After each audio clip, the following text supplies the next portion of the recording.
elect po ng acting Senate President and at the same time acting Senate President pro tempore si Sherwin Gatchalian. Ang pinagbatayan daw po ay isang Supreme Court ruling of 1949. Ano po?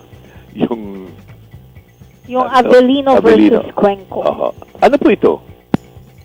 Alam mo, yung Avellino versus Cuenco na na-decide noong 1949, yan po ang leading case kung saan define ng Court Suprema kung kailan magkaroon ng quorum sa Senado.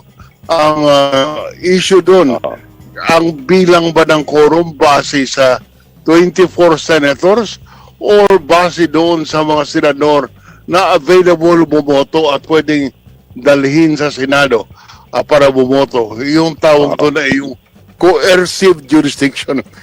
Ibig sabihin yung mga senador na pwedeng pilitin na dumalo sa sesyon, yan lang po ang pwedeng bilangin for purposes of determining quorum. So halimbawa, yung isang senador ay nasa labas ng bansa, hindi mo siya pwedeng pilitin at mag-attend ng sesyon dahil wala siya sa jurisdiction ng Senado. Kaya pag ganyan ang sitwasyon, hindi po bilang for purposes of counting the quorum. Yan po ang ruling ng Korte Suprema na pagbilang mo ng senador for purposes of determining the quorum, yung pwede lang pilitin.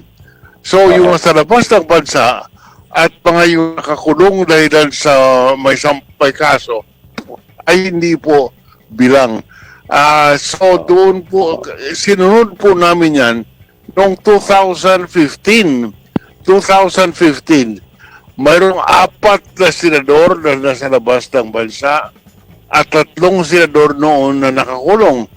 Kaya 24/7 ang naiwan na lang 17.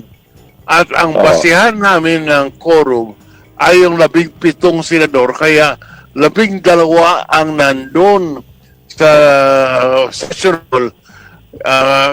Nagkaroon po kami, nag-ruling ako na sang-ayon sa Avellino versus Cuenco, mayroong quorum sa Senado at tinuloy namin yung sesyon. Nandun din doon ang magkapatid ng Cayetano, nandun din sa sesyon na yun. Sino po? Sino yung nandun din? Magkapatid na Cayetano? Opo, si Alan at saka si Pia. Yeah. Oo. At si Loren Legarda nandun din po, no? Senadora na. No? Opo. So ngayon, parang ang point dito, hindi na nila pwedeng questionin ito dahil unang-una may jurisprudence na pala ito. Tapos pangalawa, nandun sila, sumang-ayon sila doon sa pagpapatupad ng jurisprudence na ito noong 2016. 2015, sorry. Oo. Sa amin po, kaya sa akin, ako'y naniniwala na ang dapat kilalanin at ang kinikilala ngayon na Pangulo ng Senado ay si Gatchalian. At dahilan po doon sa jurisprudence at doon sa president na nangyari sa Senado.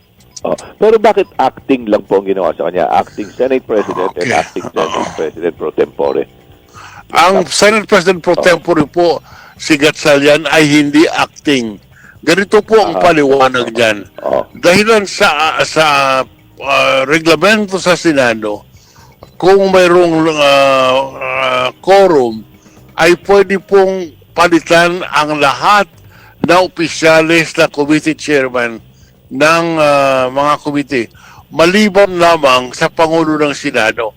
Bakit po nasa saligang batas para palitan mo yung Senate President, kailan mo ang 13 boto. Ngunit wala pong sinasabi saan man na para palitan mo yung committee chairman at ibang opisyal ng Senado ay dapat 13 ang boto. Pwede pong majority of the quorum lamang. Kaya po ang ginawa ng grupo ni Gatchalian ay dineclare na vacant ang lahat na posisyon sa Senado with the 12 votes that they had. Ngayon, nagkaresulta to ng vacancy. Kaya ang Senate President pro tempore, si Gatchalian, ay siyang naging acting Senate President dahil siya po ang number 2 man sa Senado.